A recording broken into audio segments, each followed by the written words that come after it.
Good morning, everybody. We're gonna go take the plane up again this morning. It's Wednesday, June 18th. I can only go up for like an hour or so. I had painted the cowling. I got plans for that with a different paint design, and kind of playing with it on my Paintworks right now, what I want to do, but there's gonna be some different designs on that. And I got a white wing now, and yeah, I still have the other wing to clean up and get painted. And we'll eventually take some of this vinyl wrap off. But let's get in the air, go fly. Well, guys, I went to start the plane up, and I guess we won't go flying today. Here, I'll just turn the batteries on, and engine won't crank over. Nothing's happening. So we're troubleshooting that right now. This has nice spring back in it. I don't seem like anything's wrong. But anyway, it's not cranking. We're taking this panel off. We're gonna look at the switch and make sure everything's getting electric to the starter. All the wires on the other side on the engine, they look fine. Nothing's loose, nothing looks corroded. So I wanna see if it's that little switch there. It worked great. Hadn't had any indications of not working before this. So we'll dig into it. All right, here we are again. This wasn't working. I took it out. I took this panel cover off. I took this guy out here. I made sure all the connections were solid. They look good, so I disconnected it, thinking it's probably somewhere in this switch here. But while I was out here, I went ahead and took off this other panel over here, because that's where some of the relays are and the batteries and everything else. Make sure everything's tight. There's no loose connections back in there. And oddly enough,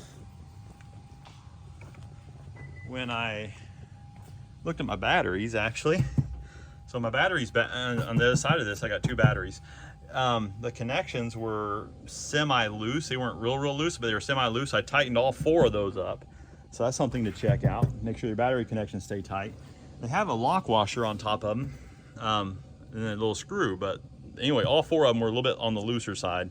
I went ahead and tightened all those up. All the other cables look great. I went ahead and put the starter back on, or at least connected it to the battery. And while I had this cover off, and when I engaged the starter, I could hear the relay clicking. So that means I knew I was getting juice. This is my starter fuse right here. So what's connected to this starter switch on the back side of it is the power going in. I got a power lighting up all these guys here.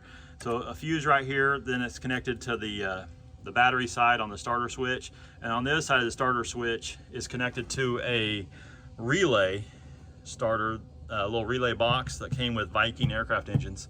So that relay was clicking when I was clicking this on. So I knew it was getting juice. I knew that key was good.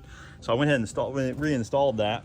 I looked up here, and I looked at my cables initially. I took off the top of the cowling. I looked everything over. Here's my main cable coming out. It goes over to my starter.